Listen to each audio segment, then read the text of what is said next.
Hello, and welcome to another Ask the Unfaithful short. This is something that I wrote as I was journaling today, and I thought that it might be helpful and perhaps inspiring. So let's get started. Acting out is always a break, an abruption that literally means acting outside of our integrity. To heal, I had to acknowledge that fall from grace, from my higher self to my egoic self. I had to, in terms of my healing community, keep it green, which is to say, I had to remember my own feelings of devastation from acting so far out of my integrity that I broke not only the most important person in my life, but myself. In telling my story, though, it had to be done with others who had been through the same. Alone, I ruminated about my fall in the coffin of disastrous and disconnecting shame.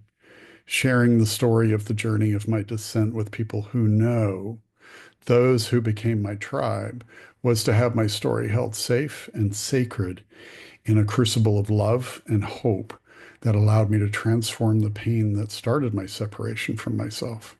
I could not recover from that alone. From this came recovery, which was really the start of the ascent into my highest self, realizing the truth of who I am and engaging with that creatively.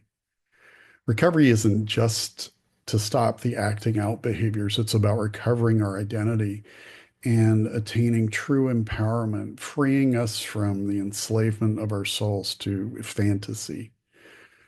Before I gave up my power to what I was told I should be, what I was shown was good and right and would bring me happiness, but that wasn't reality. And it didn't prove true no matter how hard I tried. It actually demanded perfection and took more and more and more of me.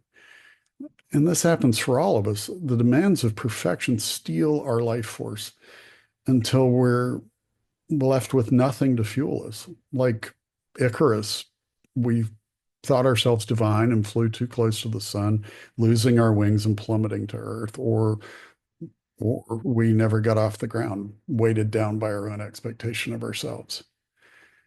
In being creative, which is to say, creating myself anew, I had to harness the power of imagination instead of flying away on the wings of fantasy.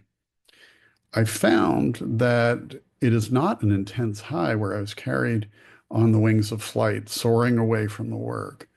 What I found was that when I put in the work daily, because that's part of the process, it is what provides the fuel for my imagination and the vehicle for me to come home to myself. It takes an openness and a discipline to find ourselves from within. In doing the work like this, I discovered a truth that acting out my fantasies took the awe and wonder of life and made it mundane. It used the energy I needed to grow. In finding myself, though that is certainly not yet finished, I learned the power of giving without expectation and the power of self-forgiveness. Forgiving myself has been a difficult and slow process. Uncovering my mistakes and the internal drives that took me there, and changing the shame into useful guilt. The hopelessness of I am bad into the hopeful I did bad things and I can make a living amends for those.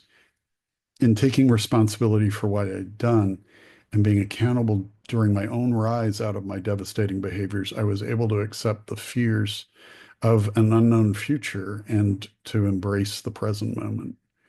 In this new journey, I had to grieve my old self. I had to let him go. I had to let go of my old ways of escaping and self-soothing. They served me, not well at all, but did the job I wanted them to do at the time, which was escape the pain. I didn't know then that I had to embrace that pain to be able to let it go. This actually meant diving headlong into what felt like a seemingly bottomless abyss. But that, I found, is where true recovery lies. Experiencing the pain and the emptiness fully to come out of the other side. This meant giving up on the need for an answer, for comfort. It meant living in internal conflict, getting used to it instead of making one bad decision or its opposite, equally bad one, and waiting for the third answer, the one I couldn't readily see. Having the faith and trust that it would come. That in itself is spiritual. And this turned out to be a spiritual journey. In the end, and it's not really over yet, this ascendant journey I'm on, the fire I had set upon myself turned out to be the crucible that brought forth something new, something stronger, something true. Peace. Thank you.